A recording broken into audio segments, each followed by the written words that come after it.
I got one of the ones in the building. We ain't talked in a while. And then he pulled up on me. We was talking off camera. I said, man, hey, man, where you going? He said, man, listen, the last couple times, y'all, I got to remind people, don't understand that I've been nice when it comes to this game.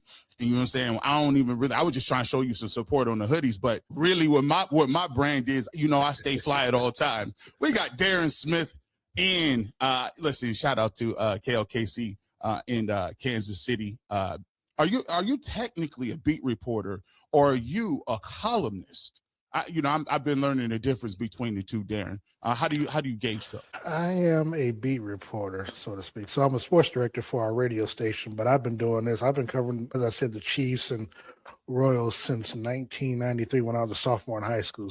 I've been, so I've written for newspapers. I've taken pictures for newspapers. I've done it all. So it's a jack of all trades, master of many. And then you had the nerve to have your jewelry on today. You know what I'm saying? Yeah. You had the nerve to have your jewelry on today. Now, well, as we talked about off air, draft night, in Kansas City, I always make sure I'm home because the Chiefs, they feed us well. The first night they feed us very well. They feed us filet mignon steaks and all this other good stuff. So I have to make sure I'm there. And so when I was going through security and stuff and heading towards the back to the media workroom, somebody had stopped me. It was like, Darren, it was like, we be seeing you on the barbershop with this G-Bush guy. It was like, now, when you on TV here, you always in a suit. You on this podcast and you kind of dress down something. It's like, we don't know you like that. That's not what we expect. So I said, okay, and then, we've always had a conversation from time to time about me having a suit sponsor. I got like 150 suits in this closet over here. And so I said, well, let me go ahead and pull up and bring a little hardware, World Series and NFL and little jewelry. So I said, let me bring a little class. So when your people, when they come back and talk about this interview, at least I won't be looking like some thug, according to them. So. Hey, it's so funny, man. This is why I associate with y'all people, man. Because like people be thinking like, okay, G-Bush, like, he be out here doing it. He be really making sure like we pushing the envelope when it comes to this dressing and fashion thing when it comes. But everybody I roll with, like, is super competitive. Everybody I roll with is like, no. Look, you see how he threw the number of suits in there? Yeah, I got about 150, about $150 in that closet back there. How big is your closet that you got 150 suits, bro? I have to put them in two different closets because I literally my entire closet in my bedroom is just all suits. And then I got a closet in my when you first enter my place, none but suits in there. So I got that. And then I'll have about 20 more this upcoming seasons. From the first game all the way to the Super Bowl, I'll have a new suit. Man, so we got it. We want to get to this, man. I got to, we had a lot has happened since the last time we had you on. We had the draft, obviously. Matter of fact, I'll probably start with, I ain't gonna start with that. That's all right. We're gonna get to your thoughts. We start wherever you want to go. I'm gonna start with your thoughts because I know you was watching and I know you peeped all of these things. We got an opportunity to interview Coach Prime, and we went to we talked to him a little bit. And let me just go ahead and play a really little bit clip. And I'm just let you, like I did earlier in Tyvis, I'm going to let you get your money off and say what you felt about the interview and then kind of go from there. And we'll kind of dive into it from what it was that you heard from Coach Prime. And this is a little clip from the interview. You spoke earlier about the competition level. And there's a perception that from somebody looking in that to some, Shedeur Sanders has lived a cushy life, has lived a life of luxury. But you spoke on the fact that you went to where the competition was at when he was growing up. Do you think we went to the hood? Look at the quit sugarcoating that thing, man. We went to the hood. There it is. We went to the hood. We went to go get it. We had to compete. They had to be tough. They had to be good with them things too if somebody wanted to try them. So that's where we went. And you can ask anybody in DFW, anybody around the country, because we went and played everybody. We wanted all the smoke all around the country. So, when we went to the Hall of Fame, we took 7 busloads of kids, man. We stopped in Louisville. We stopped in Memphis first and got with it. We stopped in Louisville next and got with it, and went to Canton and got with it. So we have been everywhere. Everybody know a truth in how we came up and how we came out. So we ain't backing down from that, man. He ain't had no silver spoon. He had access to platinum spoons, but we didn't use them. Wow. That's the thing that a lot of people love is the fact that if you're an athlete and you're a former athlete, only thing you want is the opportunity. And I tell people all the time, I say, I think you guys get it wrong or don't want nothing given to him. Every athlete wants to get out there, throw for throw, check for check, and see who's going to get it. And I think a lot of people, because of the name, I think they forget that he was really about that life and really did it from going to Jackson State to Colorado. They looking at the name, my brother. They forget about the game. What about the game? Because the name wouldn't be the name without the game.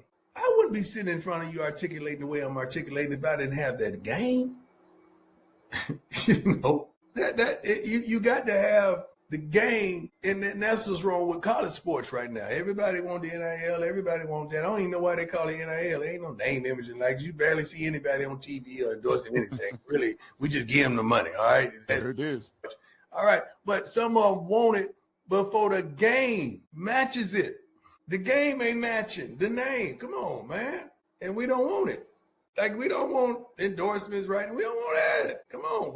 Let's get our game together. Let's get straight. Then we'll accept that kind of stuff. But the thing about it, man, you can't all of a sudden get to Cleveland and flip the script. Like the young man that he is, the stuff that you see him in the community, in the hood, giving and living and loving, that's who he is. So you think all of a sudden that changed after the draft? No, man, that's who he's been. Darren, let's go. You echoed some of these things. When we've been on, you've echoed like a lot of these things. Like, really, like, you guys haven't seen this. You're out there close to Colorado. You're in Big 12 neighborhood. Your thoughts on what Coach Prime was talking about and things that stood out to you in the interview? Well, a couple things I loved. I loved the interview. So first and foremost, of course, as people know I'm supposed to be on that day, but Coach by Prime, the way, he was Coach Prime gracious. big up me, so it's all good. You know what I'm saying? No, but look, I sat back. I think I got a notification. I think I was 10 minutes late, so I was like 10 minutes behind in watching it live, but loved it. One of the things when I was in college and I was calling plays for my college, my president, would always love my interview skills because, we would halftime of our football games or basketball games, I would always interview the school's chancellor or university president or whatever, and he would always sit back, and just listen, and he just loved it. So I love the way that you handled the entire interview from beginning to end.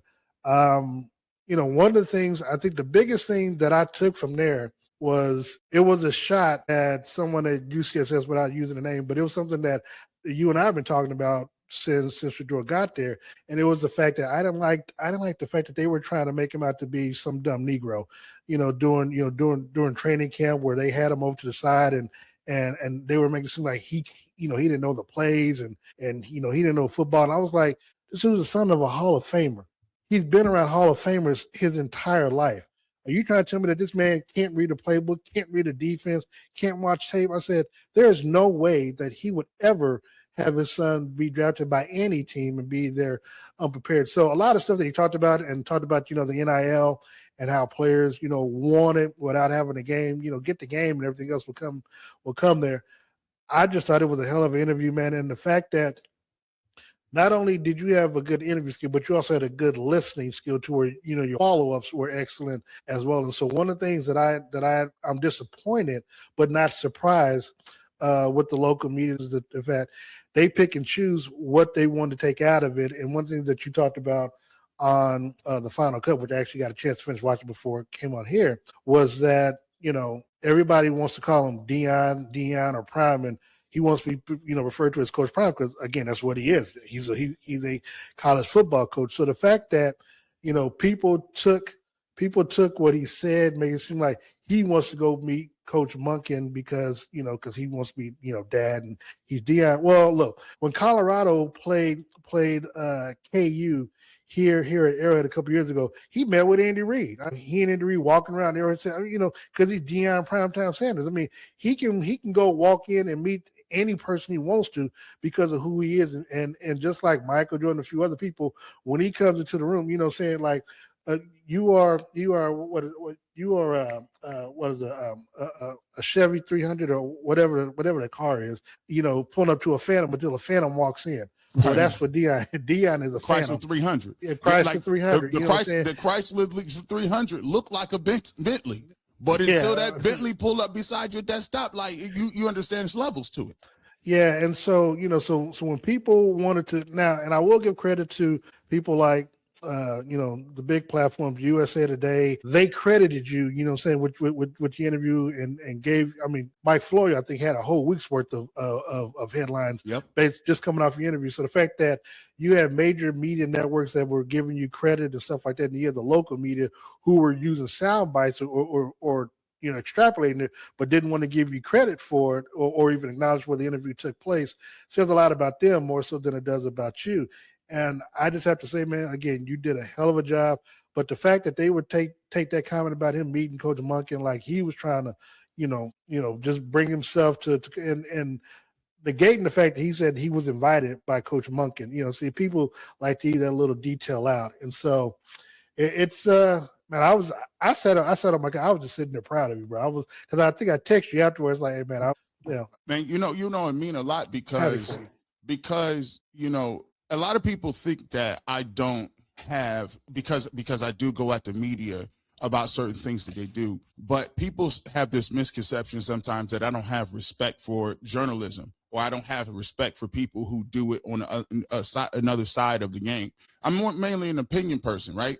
And I understand that there is a craft to writing articles. I understand there's a craft to interviewing. And one of the things that I revere and I respect is, guys like yourself who do that for a living, guys like yourself who understand how to ask questions, get to a point, but also know when to shut up, also know when to ask a follow-up. Those things are skills that I have not really had that opportunity to do. So for me, getting an interview like that and being one of the first ones, I had to go back and look and do some of my research and say, okay, it's a craft to doing that. So for you to say, hey man, I think you really did a good job, that means the most out of anybody. Like from you specifically, because this is your field, this is your aura, this is where your world is. It means the most coming from you because of what it is that craft takes a long time to get to. Look, but one of the things I tell people is that you can be opinionated. And look, I've done this, I do this. I do sports talk radio. I do opinion stuff. On different platforms and stuff. But the thing is, everything that I do is based off of facts and truth, because me trying to do some shock jock stuff, it's just, well, for one, it's not me. I can't do it. I can't be something that I'm not. And so when people always think, I put it like this, since I've been doing this, I've never had one player, not one player ever try to approach me or try to say that I said something out of context or out of order. So in the gosh, I've been doing this for 34 years now, or 33 years now. So as long as I've been doing this, I've never had one player try to approach me in a locker room, on the streets or whatever, and say that I said something out of pocket or out of line or anything like that, to where, I have to be like, did I say something wrong? Because everything I do and say, I can stand 10 toes down. And I've always told you, I tell them, I'm not going to say something on here or on any other platform, TV, radio, that I'm not going to say to your face. I know you had a bad game. You know you had a bad game. So when we talk post game, we acknowledge it. I ask the questions, you answer, we move on. You know what I mean? And I don't make it personal. You know what I'm saying? So it's like, and the thing is, I give them every opportunity, because I don't like to edit stuff, because, everything I do generally, especially when it comes to the players, is like live. Or in the locker room, we can't do it live, but I record it and I just put it up. The only time I will edit is if they just misspeak, because I'm not going to let them look stupid on my platform or anything like that. So for me, everything I do has to be based in facts and in truth. Again, I love the way that you did the interview, and like I said, you'll never have a player that says, if you talk to them, if they interview with me or whatever, that I've done them wrong. That's not me. Let me go ahead. Could somebody give me the Fifth Dimension email? Yeah, Rosie will put that in the chat. Also, let me go ahead and you mentioned a little something earlier. I did the interview on a Friday. I was on Monday, and one of the sound bites that we did get to, and this was very prevalent around the industry, and we'll start with, I can always know when things is about to hit, because I always find how people get to it. And I started to see, I wanted to see how people would react to the interview to start with. And let me see, here it goes. And so this was the first one that we had. It was ESPN Cleveland had it. And I could always tell, because a lot of people don't understand and know that, I mean, you've come in 92.3 The Fan, and you've come on my show and did a show in studio. So a lot of people now don't know what I was doing before. I was doing radio shows at The Fan for years. I mean, since 2010, 2011. So, and then I worked for an entire year as an intern at ESPN Cleveland when I came out of broadcasting school, Ohio Media School. And then obviously I do the Ultimate Browns. I've worked for Locked On Browns. I've done that podcast. I do Bleacher Report stuff. So in terms of the corporate tie stuff, I've been doing that for a long time. So I always know that people going to take the lead. They're going to find a way to take the lead and figure it out, right? And I think this is a clip about what's going on with Coach Prime. He wants to meet Todd Monken to talk about Shedeur as a coach and not as a dad. Can't separate them. I was going to say, I appreciate that, but you can't separate. Right. I think that's the worst thing you can do is inject yourself into it. In the locker room, it may come over like, oh, this dude got his dad. I said, well, I knew what type of time we was on then, because I said, oh, okay. So out of everything we talked about in that interview, I said, oh, they in the group chat. They chatting it up. We're going to have to figure out how this thing going to move. Now is coach, and this is to me, Deion wants to, man, if it irks me, I know it irks other people. It's like, man, you can't, like, you can't just, like, the fact that you're saying, it shows you out of touch. The guys in the locker room is like, that's Coach Prime. What are you talking about? You don't see, literally. Like, what are you talking about? Like, you don't see go watch the Colorado games and watch celebrities. Go watch every mainstream rapper. Go watch other mainstream Hall of Famers, young players. He had the who's who on the sideline. What would make you think that he would go to the Browns locker room and say, he has his dad in here? That just goes to show you don't understand the culture, Darren. That to me blows my mind.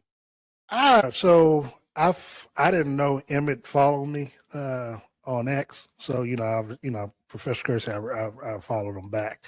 It disappointed me that that he was the one that took that lead. It's like, bro, not you. I expect that from somebody else, someone else, but not you. And so it was disappointing because I think somebody ended up posting the actual clip and then actually put him in a clown suit or whatever afterwards, which to his credit, he did kind of laugh at that.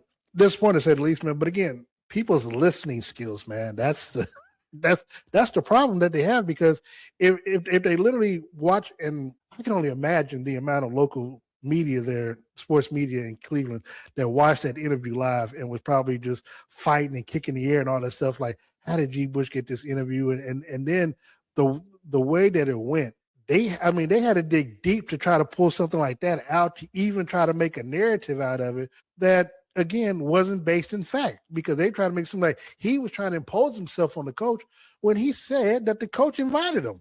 I mean, that's the part that so for me, when you and I saw somebody mention earlier about the friend of media, like, I do it amongst our own beat writers. I mean, I don't care. Like, if they wrong, I call them out on it. Like, I mean, they're not gonna whip my ass. So we got that part out the way. So it's like, I'll call them on it. Like, but if they can stand on it, okay, fine, so be it. But when you do, you got to deal with the repercussions of it. And so, like she said, they don't have respect for Coach Prime. And the thing is, again, Coach Prime, what he does, he's not doing it for the media anyway. I mean, he's doing it for the culture. He's doing it for his son. And look, as I mentioned before, even last year when I think his son was filming him, coming to the Browns practice, in this Frank Lucas coat, Deion walked in there.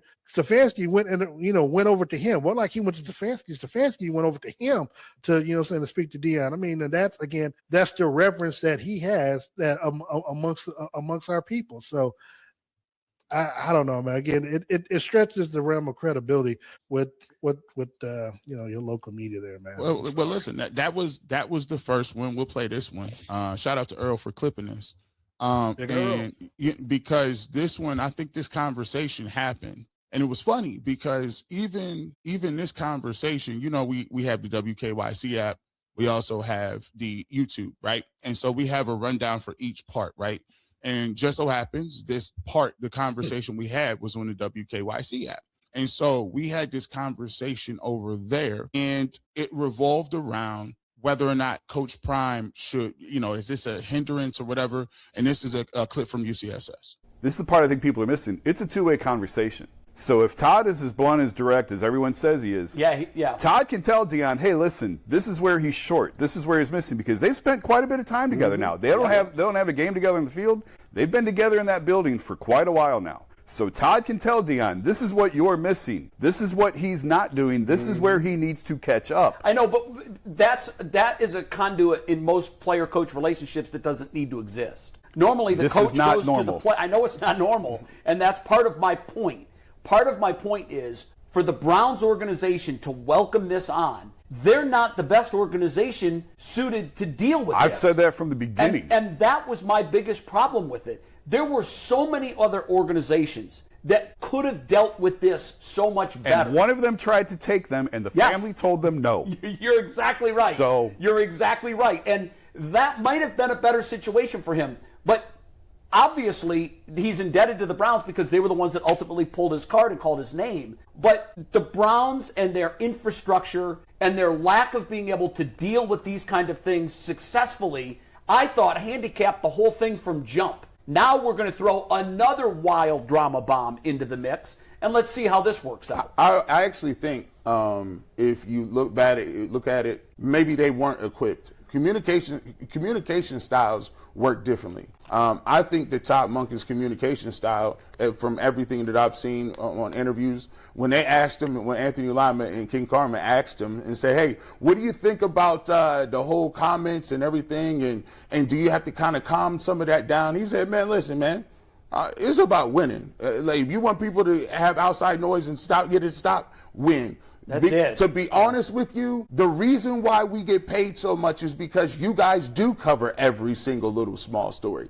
I think Todd Monken, the way he's built like an alpha male, and he's built like a person that's he's confident in who he is as a coach. So for him, it's nothing to have a conversation with another great player. It's the same way if Arch Manning, right? If Arch Manning is the #1 pick, you sure as hell gonna have a conversation with Peyton or Eli. Or his grandfather. That's just going to happen. That's part of the game. The thing I had an issue with Jay talking about how the Browns' infrastructure and I'm like, so how the hell would they have had the infrastructure in place for Arch Manning had he came out last year or next year? Like, where's this quote unquote infrastructure that's supposed to be magically there when he comes? And then of course Jason talking about, well, he would be the starting quarterback. Well, which is why they would meet with his people. Like, no, it doesn't. It just didn't make any sense. But literally, when you said that, I just went on ahead and just deleted it because you literally were saying to them what I was texting Mike and because I was pissed. I watched that live. I was pissed when I saw that, and the sheer fact that if he's as blunt. First of all, they make it seem like Monken had already said that they try to recruit him out of high school. So he's already got a relationship with his father. What are we doing? What are we talking about? The first thing we heard from him was, hey, we tried to draft your ass. Like, no. Not only they tried to draft him, but not only that, but in high school they recruited him. Yeah. When he was at Georgia, he was, they tried to recruit. So it's like, bro, they know each other. So, and I think you all said on the final cut, like, you don't think that he's already had conversations with Shedeur on what he needs to do to get better? Facts. What I wanted to do in that case is show the double standard, because in that clip, what they don't show is that the very next comment was, if Arch Manning and Eli Manning want to talk, I'd be down. I'd be definitely down to do that. And then I said, well, guess what? Don't you think that's funny? Because that's not even their father. That's their nephew. Mm-hmm. So it's not even as close. Second of all, they're not his coach. Third of all, it's Coach Prime, which is his father, who's coached him through high school, college, right? He also was with him through the entire process. He's also was his de facto agent. He was also his father, and he's a Power 5 football coach. So let me get this right. You would talk to the uncles of a player who aren't coaches, but you don't want to talk to the actual head football coach of a guy who he's been coaching forever? That makes no sense. And they do it for every player. And then I think Jason asked, well, Drew Aller, should Mike McCarthy, in Pittsburgh, go talk to Kevin Franklin about Drew Aller? Why and wouldn't he? And I said, sure. I said, football guys talking about football is a crime. It's what you get paid to do. By the way, hold on. Let me let you know something. We got Garrett Nussmeier in the 7th round. You don't think Andy Reid hadn't talked to his father? All of them. I'm just saying. So my thing is, and then and then you go back and you really put it two together. And I told him, I said, listen, guys, realistically, we just got done talking about a guy who's in rehab for gambling, and you guys advocated. God, yeah. You guys advocated Andrew Berry doing his due diligence on somebody who's in a rehab facility fighting to get back into college football on gambling. And your argument was due diligence. If it's quarterback, due diligence. You got to go make sure things is done. Make sure you turn it over every leaf. Make sure you get everything you can to find the quarterback. But then in the very next breath, you say you got the quarterback who's fighting for the competition to be your starting quarterback, and you don't have the time to talk to him about what? Like, it just, and you know what? I don't get mad because people are sharp enough, Darren, to see it. They're sharp enough to see, oh goodness, that don't make no sense. Well, but they're not Cleveland Browns fans, and they try to throw our guy Emory Hunt from CBS, he's a big Shedeur guy, but try to undervalue, his opinions and what he says about Shedeur and the Browns. I don't like that. And I also don't like the fact that, again, they try to marginalize Jan, and they're definitely not being honest arbiters when it comes to Andrew Berry, because here's the thing. They are still upset that Berry kept his job and Kevin Stefanski didn't. Mm-hmm. And so for me, I listen with a third ear. So when you're saying that he should take a flyer on the gambling quarterback, no, you just want to have something else against this black GM where you don't want him to be successful, because trust me, it took you a lot to give the man credit for 2 drafts in a row. Mm-hmm.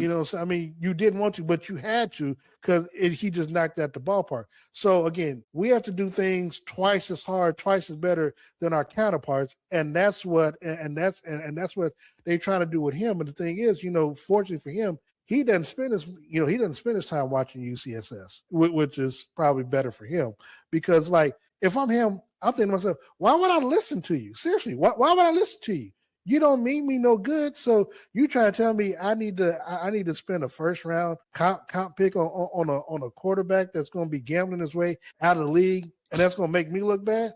Like, why would you? We're not that dumb. You're suggesting you've suggested you trade Myles Garrett. You've suggested that you go get Kyler Murray. You've suggested you take all the. You've suggested all the above, but they forget Malik Willis and Anthony Richard. You guys have advocated. You advocated Kenny Pickett was going to be the starting quarterback. Here's the thing. We know this. I think. See, sometimes I always tell people. Sometimes you got to fly under the radar, and it's always easier to play a little naive and stupid. Because when you play a little naive and dumb, right? They underestimate what you got to say and how you want to move, and that's fine. But I told them a little nugget that people didn't know. I knew in October, late October, early November.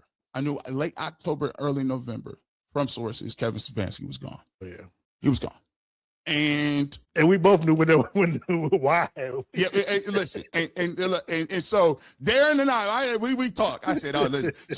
So during the time period, we are going on these shows, right? And we're going through the run. So we at that point, this is after Shedeur played against the Raiders, and then he goes against the Tennessee Titans, and then we talking off record. I told Darren, I said, yeah, let me tell you what I heard, right? And it was so funny. Because I knew when they was going to take the play calling. I knew when the pedestrian was gone. So I knew all of these things. But the thing that you always got to watch for is they try to bait you so that you can get outside your framework and so you can start talking too much. So during that time period, we had the conversations arguing back and forth about Dylan Gabriel. We had the conversation where they said Bailey Zappi was supposed to be playing. Now, I had already known all this, right? And so one of the things that I showed them and I gave them proof was, you know how you say, oh, they try to undervalue and undermine and do all that stuff. Well, if you go back and watch as we drop the receipts and we talk about it, there was a period where things became a little calmer. Because after Kevin Stefanski was let go, I gave them the receipts. I gave them the timestamps. I said, so when y'all was arguing with me, let me show you this receipt right here. This little right here. He was going back then. I knew it. I ain't telling nobody nothing. And at that point, it was kind of like, we might want to leave him alone. We might want to leave him alone a little bit because this is crazy. It blew their minds. And it was funny because like he's sitting up there, he calls himself the Duke and knee jerk and he got information. But I always told him, it ain't about the information you get. It ain't about what sources you got in the building. It's about whether your sources is right, Darren.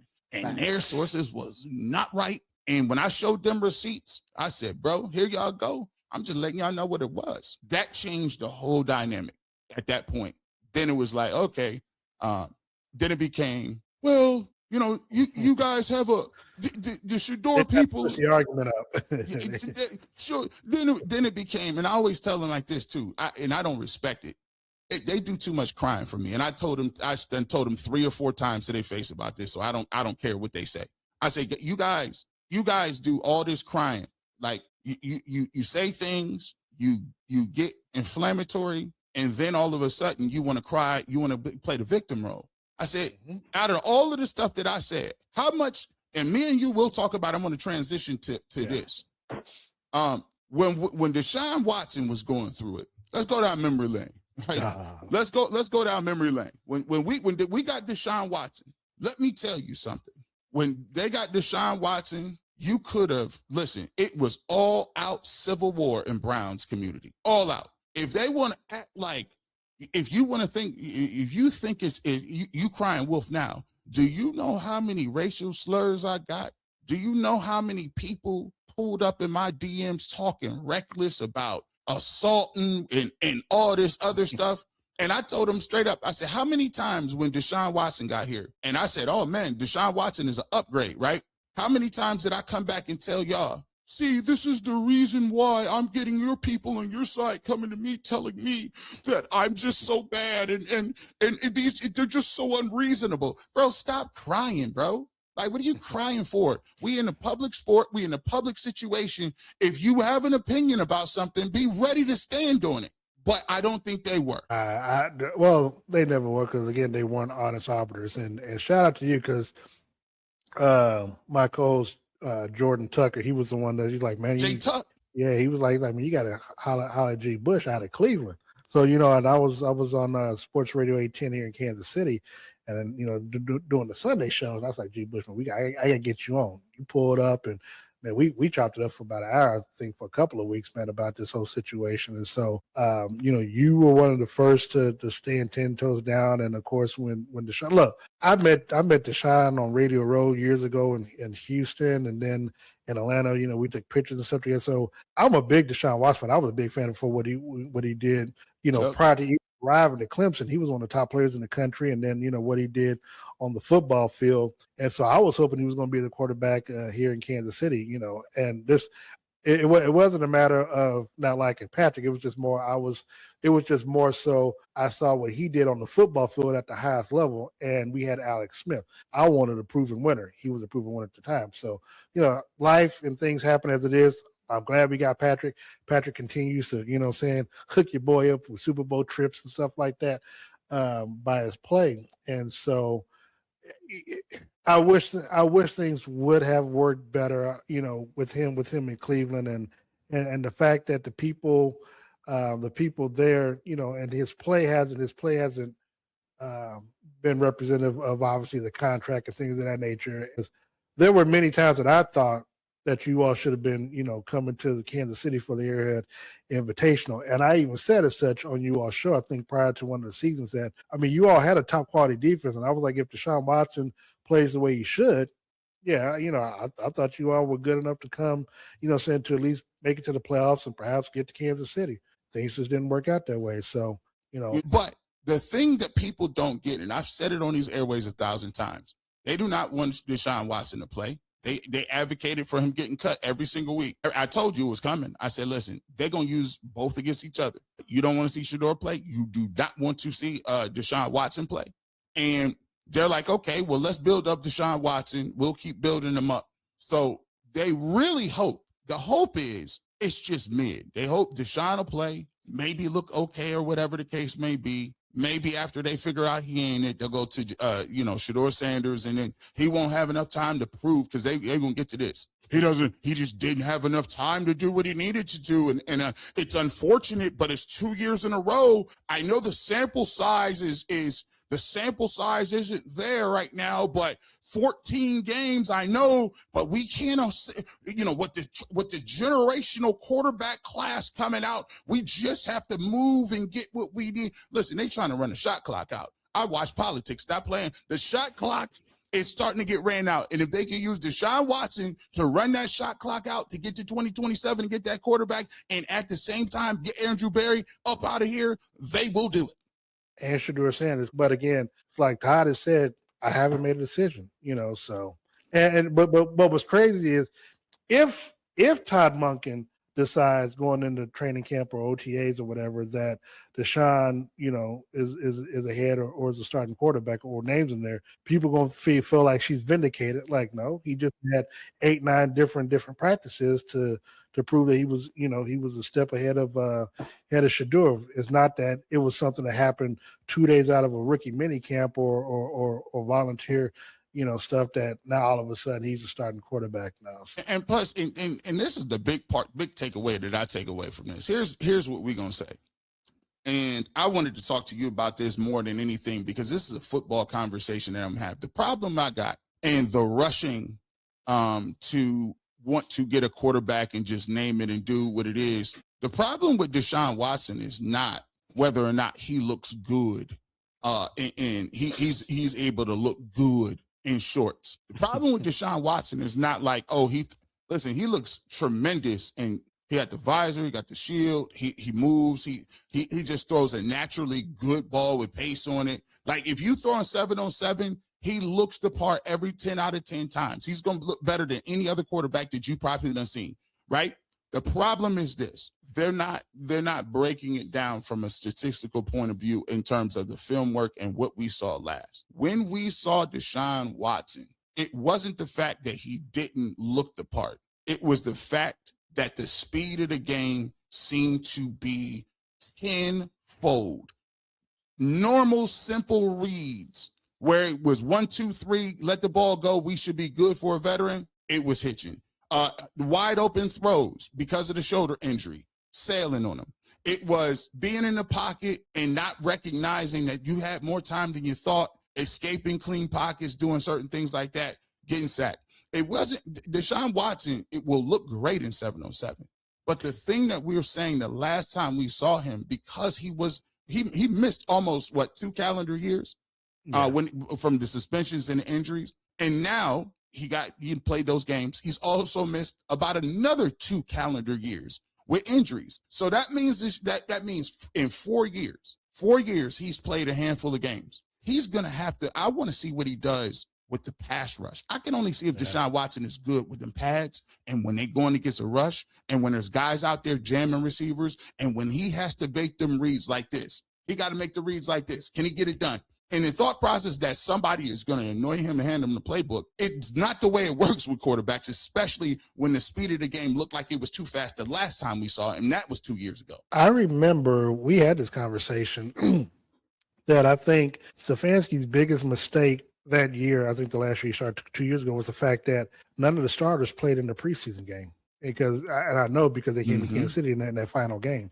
And when that didn't happen, you saw what he looked like against Dallas in that opening game. I mean, you text me. He called, like, you called 3 times. He's like, I was so mad I wasn't going to answer. He's like, bro, what is he doing? I said, bro, I don't know. And it was crazy because Zach was saying for 2 weeks, Zach had been telling people for 2 weeks. And I'm like, dang, Zach is killing Deshaun Watson right now. I'm like, he's like, they're not going to put him out there because right now when he was in that scrimmage against, I think it was the Minnesota Vikings or the Eagles won.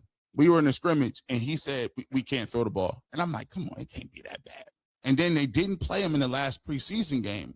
And I said, okay, well, we'll see. Man, they didn't play in any preseason game, though. None, not one. Yeah. And when we saw it, I mean, Darren, the balls was out of bounds. Oh, man, look, I mean, he can throw the ball 7 yards. I mean, again, you have now. It's one thing, you got Michael Parsons coming at you, but again, but it makes you wonder, what were they doing in practice? Because obviously, you still got Myles Garrett going after him. I agree, they can't touch him in practice, but he still should be able to throw the football, in practice, even against Myles Garrett. But the fact that live action and he's throwing the ball, he's selling out of bounds 10 yards high up in the air, and then you're throwing it 7 yards behind the line of scrimmage, and you can't complete a first down. That's what I knew. I was like, yo, man, this ain't it. Because, well, me, I'm a gambler, so I was already pissed at him. Right. He was blowing my parlay slip up altogether. And, but also you could tell, from, because I had the advantage being able to watch it at home, because the Chiefs had played it, on opening night, for a reason. But, but watching it, when the camera was zooming, you could see his eyes glaze, like, he didn't have it anymore. And then, because of the pass rush, he was looking afraid in the pocket. And so, everything that we saw, Deshaun, I guess, leading up to that point, just like, and we are two of the biggest proponents of I told him he's going to get 4,500 that year. Yeah. One of the biggest proponents because I remember the Deshaun Watson moment when he played in the playoffs against the Kansas City Chiefs, and they was up 20. They was cooking. 20-0, 21-0. I was there. They was. I mean, at that point, he had just got another contract, and at that point, the two main guys in the league in terms of quarterbacks was Patrick Mahomes and Deshaun Watson. A lot of people don't understand when he was balling like that. Deshaun Watson was a top 3. I always say, to me, I had him right because he the way he was moving, the way he was able to, he still had that burst, he still had the escapability, he had the touch, the deep ball, all of those things. And by the time we got Deshaun Watson, and it was the last game that he played before he tore his Achilles heel, it was almost none of that was in there. Just what, like, and mainly it was the eyes. Like, you could look. I honestly think the allegations, the sexual assault allegations, the penalties, the 11 games, the 2 grand juries. Like, you got to understand, John Watson could have went to jail for life. Mm-hmm. You got to understand that. Like, in Texas. Like, I think that whole thing, and by the way, I talked to people in Deshaun, his manager. I talked to everybody. I got a lot of contacts with Deshaun Watson in his camp. And the one reason that a lot of people don't know, and I'm going to play this clip for you, and I'm going to get your thoughts on it. And it's Earl talking about this. A lot of people don't understand this, Darren. This is the backdrop to it. If you do play Deshaun Watson, I want people to realize and understand this. I don't think he's all fired up to be coming back to Cleveland at the end of the year regardless. I think that Deshaun Watson cannot wait to get the hell out of Cleveland, and most of the people in the city of Cleveland cannot wait to get rid of Deshaun Watson. If you show me you don't rock with me like that, why do I want to continuously put myself in a position to where I have to deal with people who really don't care for me for real, right? And in his situation, he has a professional obligation that he has to fulfill. But once that's said and done, the city of Cleveland have already let him know how they feel about him 10 times out of 10. I think for some people, if he would have performed on a football field, that would have been enough. But for some people, based on the allegations, no matter what he did on the football field, it wasn't going to happen. When somebody make their mind up on how they feel about you, I don't care what you do as a man or a woman. It's hard to change that. G-Bush, let me tell you. Now, it's just me. I am vindictive. I would, if he has a good year and they offered him money, I would spike the Cleveland fans inside it just so they had to do me for another 3 years on a fully guaranteed deal. and what Earl said there, because I watched it, Earl was spot on. He was spot on. If you're Deshaun Watson, why would you want to be here? Because I ain't gonna lie. What he said about somebody, saying F you at the basketball game, I wouldn't have done anything as Deshaun. Oh, but I'm not saying my knuckleheaded brother or somebody else wouldn't allow somebody up that night. So he even I go back and talk about it all the time when fans was talk about and you got it. And here's what I'm gonna say. I just always say that. Just because you're a Browns fan don't mean we got lots in common. Only thing we got in common is you like the Browns and I like the Browns. But your moral compass might not be nowhere near mine. Just because we root for the same team does not mean we rock together or see eye to eye on our ideology. And a lot of ideology from Cleveland Browns fans, and I'm going to be honest with you, the reason why a lot of those fans are upset is because they have a new group of individuals coming in, a new group of fan base. It's widen, the scope of it. And a lot of people still have this thing where, we're being replaced by people who don't really know what the Browns are about. We don't, they don't know us. There's nothing. And I told them there ain't nothing to know. We've been garbage since 1999. Ain't nothing to know. There ain't nothing to hold on to. You people say they want to win. They don't want to win. They want to play with the guys who they identify with. They don't let them lie to you. Talk about, well, we just won. If you just stop. If you just simply win, winning cures it all. No, don't. Even if winning cures it all to enough, you just won't say it out loud. Now you just go in the group chats and say it. Yeah, they want to win their way again. Their way. Because again, one of the things that we've talked about, over the last few years is that they don't like to make up of their quarterback room. No. You had Deshaun Watson and Jameis Winston and DTR Taylor, DTR and now you got Deshaun and Shedeur and Taylor Green and you got a lighter skinned version of Dylan Gabriel. So no, they and again everybody was pumping them up again. See, this is why people have to listen with a third ear, because this is why a lot of local media that obviously doesn't include you, it's hard to believe in what they said, because you have Mary Kay and a lot of other people talking about a supercomputer. Hell, I saw clips of Jason on 92.3 The Fan talking about just saying just how smart and how good of a quarterback Dylan Gabriel was going to be. I mean, hell, I saw it recently. One of the biggest things that where a lot of this started is there was a viral clip that I put together on the barbershop, and because there was a lot of people that were gaslighting you, and I said, you guys, nah. See, the only reason you feel comfortable doing that because you don't think I will hit that button. You don't think I will hit the button. And when the button got hit, the industry shook. Because I had to go and clip it up and say, oh, this was you.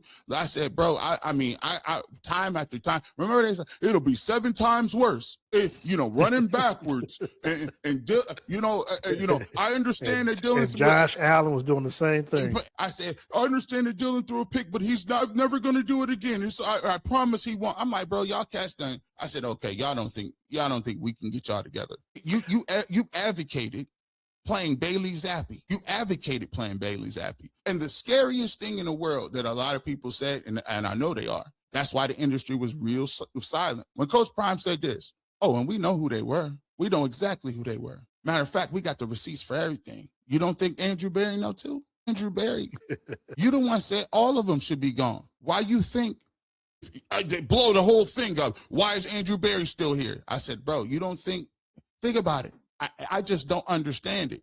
This is the thing that always gets me. They don't want Myles Garrett here, right? They want to trade him somehow, right? By the way, I would say 75% of the local media sided with Mason Rudolph during the Myles Garrett helmet thing.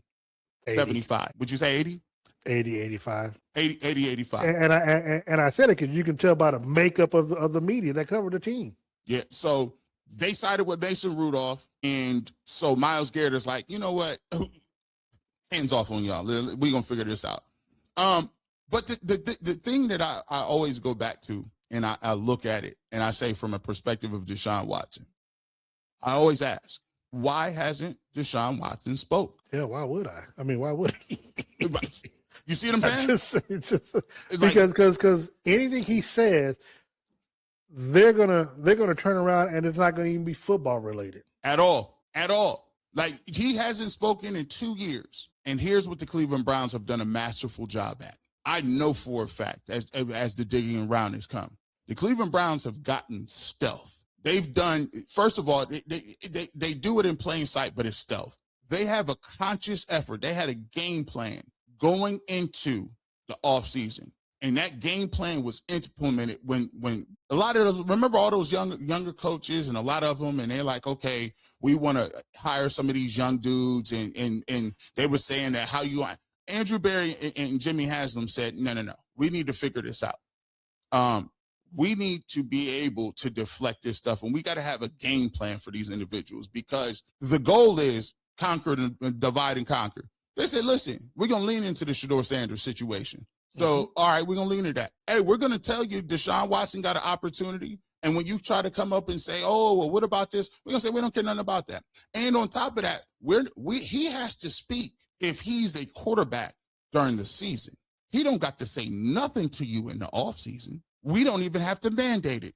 And I said, wow, these dudes is great, because you're right.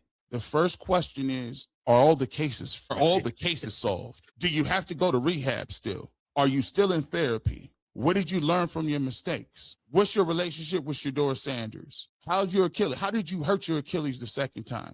Do you think you're a starting quarterback? All these things. Do you still think you're now you got it on 2 tracks, Darren? 2. So they just said, we're gonna not make you available. I thought that was kind of strange. Me myself, I'm saying. No, I think it was perfect. Look, it all started back at the owners' meeting, I think, when they were talking with Andrew Berry, and he was just kind of letting them know.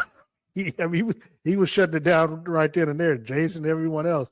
And he was like, and when you go back to the Myles Garrett stuff too about trading, it was like, I'm through talking about it. Like, I mean, move on to your next question or your next point that you're trying to make. But I like, I'm someone that, obviously I'm not from Cleveland. I've only been to Cleveland once when, got a chance to cover the Chiefs Browns game and stay with you and Rosie for the weekend. But I do love the people of Cleveland, man. I mean, they're first of all, to be able to brave that weather and type stuff, y'all. It was brutal. That when you came down, it was crazy cold. Hey, man, it was crazy cold. And then leaving the stadium, shout out to OTC. They, one of the guys came and picked me up to the airport because it was just the timing of it. I was like, man, I'm gonna miss my flight to go back. And I'm standing outside, no umbrella, barely had a coat on, but the snow was coming down on you, boy. People in Cleveland are resilient, man, and I just think that y'all just deserve better, man, than what you all are getting from.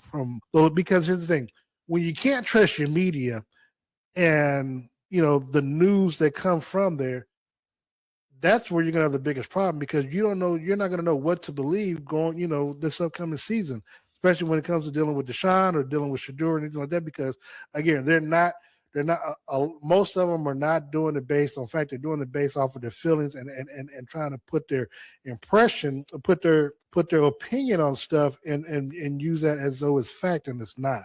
And so this upcoming season, people are going to get a master class in just how bad the media is during this Browns football season. You don't have to lose yourself or lose your own credibility in doing what you do, because you have that type of credibility and you have that type of conscience about yourself that you utilize. And again, that's the reason why, Coach Prime, wanted to do the interview with you versus anyone else in Cleveland, because as he said, he's watched you over the last year. So what, like, somebody just, hey, check out this clip of G-Bush. No, he said he's watched you over the year, saying to where, you criticize his son, but it's based off of what you saw in the film. And he can't argue with that, because there's no hate or malice in there. It's just straight football and straight facts or whatever. And so, there's still a place for us in this industry. So while I may have my bones about, idiots like Anthony Lyon, I know you know him or whatever, but idiots like that, saying who do a lot of stuff to just strike, who just do stuff to try to nitpick at the fan base or anything else, and it's not coming from an honest arbiter, stuff like that. I have an issue with stuff like that from a professional standpoint, but I want you to know, man, I'm just telling you, there's still room for you there. Yeah, it's just, like you said, I believe that you know what I'm saying, the fans belong, the fans deserve better. The fans deserve better. And, you know, there's people out, and the thing that I kind of get fed up with is I don't like when people think that they can diminish the principles and the values and what it is that football is. And that if they just keep saying something long enough, that they can corroborate and create a new reality of this is just how we see it. Absolutely not. And, you know, I'm at the point right now where I think a lot of people in the media, they're standoffish. That's okay. That they're arm lengths. That's okay. I would rather you respect me than to sit up here and understand that if you do go a different route, that I ain't afraid to say what it is and call it out. Because but that's the thing.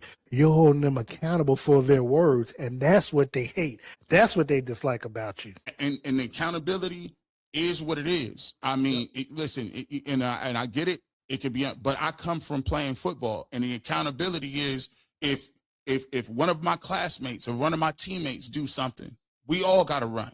If one of my you know why we got to do that? Because the accountability is if he do the wrong thing on 3rd and 5, guess what? We all lose. He don't just take the L. We all lose. There's different things that we got to understand that come with football. And the thing that I don't like is sometimes when we have these conversations about, you know, what's going on, you just have to be diligent. You got to sometimes, you know, let it roll off your back. Sometimes you got to call it out. And sometimes you just got to have the energy to go back and forth with people. But the thing that I do want to get to and on a positive note is I love one thing. I love the Cleveland Browns have young players. I love the fact that Andrew Berry for 2 years in a row has really, really done some nice things in the draft and really stocked this team up, Darren, to a point where we talked about it when we said, let's go back down to memory lane.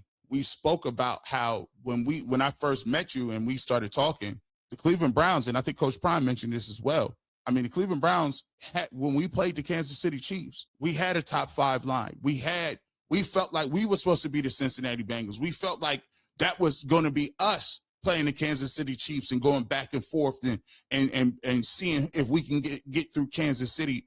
And we had Redger, we had Denzel Ward, we had Myles Garrett, we had a prime Nick Chubb, we had Kareem Hunt, we had Odell, we had Jarvis, we had a top 3 offensive line. You know, we felt like we was in that trajectory. And it got to a point where I'm just going to say this. We found out that we didn't have the right coach. We found out we didn't have the right guy in charge, and that set us back. But at least we're now stocking the cupboards back and getting back to being respectable when it comes to the roster. Yeah, I remember we had the conversation because if I remember correctly, I can't remember which year it was, but you are the number 1 defense and the Chiefs had the number 2 defense, which was crazy because, but that's, and I can't remember what year it was, but that was why I was like, okay, now, you know, you had something to build on. But I had always told you since we first started talking, I thought Kevin Stefanski was running a high school offense where it was like there was nothing magical about it.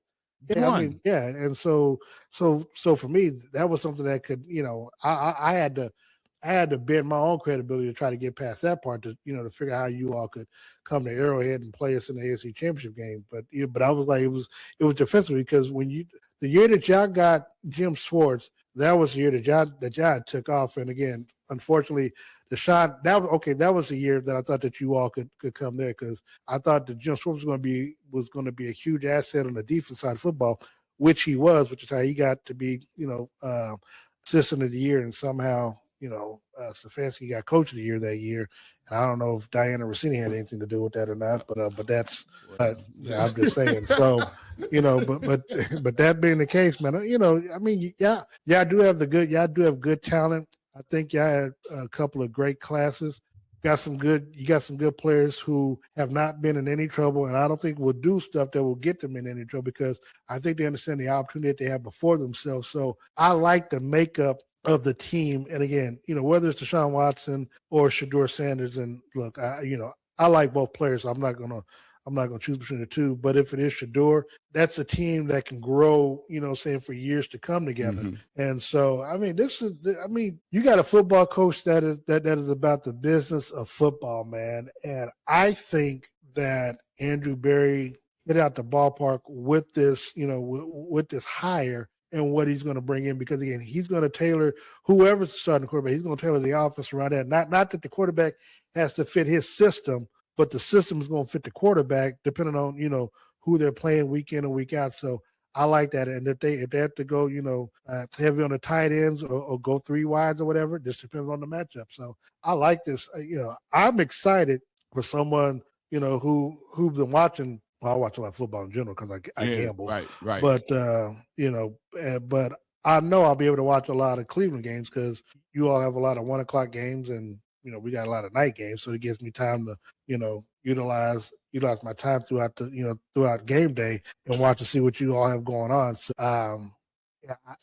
I think that if you're a Cleveland Browns fan or Shedeur fan or anybody else, this is the football coach that you want for your team, and whoever's the starting quarterback has a good chance to get this team in. And I talked about it with you all on the very first Final Cut, which when you all submit for Emmy, make sure you submit that first Emmy joint. But I really think that to me, there's no reason why 8, 9, 10 wins is out of the realm of possibility. One, just because of the schedule, and 2, you have new coaches in the in that division, and I mean Aaron Rodgers. Come on, man, and then the other. So no, I think the fans are going to be in for a real surprise. I could be wrong. But nobody expected the Chiefs to go 6-11 last year. That's what I keep trying to remind people. Anything. This is a zero-sum game. If Kansas City can go 6-11, the Cleveland Browns can go 11-6 and win a division and make it to the playoffs next year. I'm glad we got to talk, man. We got a chance to chop it up with Darren Smith, man. Darren, we appreciate you coming back on. Let them know what you got coming up. Training camp is coming up. Is Patrick Mahomes back ready to go? He'll be back week 1. Need that. I need that. I need it too, man. You need that. Listen, forget talking about Golden Goose. We need that. Hey, look, man, I'm looking at my travels. I'm in LA 3 times this year, which includes the Super Bowl, Vegas, Miami, Buffalo for Thanksgiving. We got, I think I already said Miami, Denver. Man, look, I got a lot of trips coming up this year, man. So I need Mahomes to be on point. Plus with Eric Bieniemy back, the Chiefs' offense should be, should be picking up some points. It's going to look good on the parlay slips. Y'all cooking up again, man. We ready to go, man. So with that being said, we're going to let y'all ride out, man. It was great talking to members. With that being said, you never know when G-Bush might show up, radio, television, internet, but you want the fresh cut on sports? Yeah, know I keep it. Have a great rest of your evening. And as always, you know what it is. Go Browns and only go Chiefs when Darren's here.